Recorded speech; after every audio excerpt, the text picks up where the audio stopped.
Now let's move to the top four, and there was a significant gap last year. I will say this, Frank: the gap won't be 32 points from fourth to fifth this coming year. There's the Captain Obvious comment of the day. The Boston Bruins, their major offseason move, of course, was behind the bench. Jim Montgomery is in. Bruce Cassidy is out. They bring back Krejci.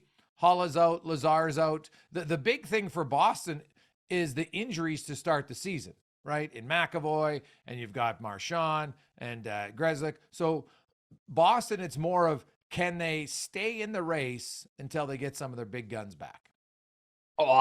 Aside from the injuries, I think the next thing is, are they going to get the Bruce Cassidy bump? Because, seeing those guys come back, seeing Krejci hop back in and seeing, obviously, Bergeron come back, like those, I don't think, and you also saw the trade request rescinded from Jake DeBrusk. Pretty clear signal that the Boston Bruins did not like Bruce Cassidy, their players. And so now, how does that feeling change under Jim Montgomery? Do they get a shot in the arm? I would suspect they do. But can they weather that storm with those guys, Marchand and McAvoy being the two biggest ones? And by the way, Hampus Lindholm, obviously coming over at the trade deadline from Anaheim, he was injured. It felt like his entire time to close out the season. Yeah.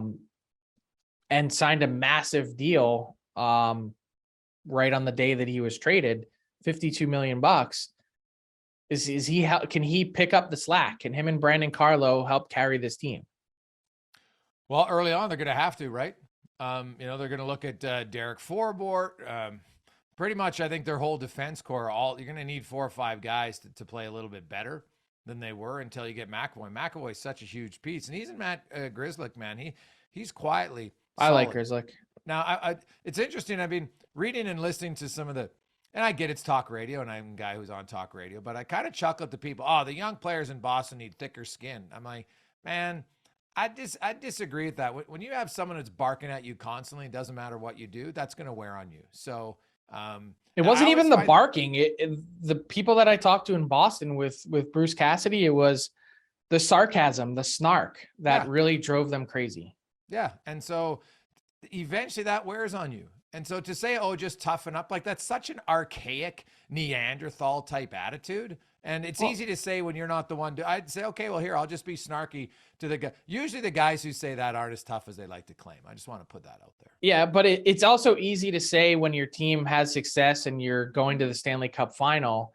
And when you're a team that's sort of, hanging in your division and it's gone on for 6 years, like enough is enough at a certain point. Oh, yeah. And you know what? Maybe he'll be the right fit in Vegas. We'll see. Or maybe he'll be gasoline on the fire that's already been burning there. You can't wait for the Pacific Division preview. Well, I mean, that's the exact, I don't know. We'll get to it. I'll save my ammo for them. I like. So where do you see the Bruins? They've got to fall pretty far to get out of the playoffs. I'm not like 32-point gap, and I understand there's a crossover potential, but there was such a massive gap last year between the haves and the have-nots in the East that I don't expect Boston to have 107 points. I see them in the mid-90s, 93, 96, somewhere in that range. And if it's 96, then they're probably a playoff team. Yep. Yeah. Okay. Well, and like, what are we getting from Bergeron? Like, Bergeron maybe had his best career season last year. Yeah. Can he do it again? Well, it's hard to do, right? And then you throw the absence of Brad Marchand, I think, is going to hurt the Bruins a lot. He's an emotional. I remember Milan Lucic. There's games where you might not have your stuff, and Marchand just brings everybody into the fight because he's chirping, he's beaking, and all of a sudden your big brother internal defense mechanism kicks in, and you're all of a sudden like, what? What's this guy saying now? I'm going to go protect him, right? And I think they're really going to miss the emotion of Marchand. Yeah, he's a pest, and you know what? He irritates the opposition, but I think in today's game, man, that gets the emotion on the bench a lot higher, and that's what I'm going to watch for early. Does Boston miss the Marchand personality factor? One more thing to watch: does David Pasternak's contract year, if a deal doesn't get done before the season starts, they are talking. If it doesn't get done, does it impact his play? I'm going to say no. Everyone handles it differently. Yeah, it's very true. That's a very good point. And some guys that you think might not have any issue with it struggle the most.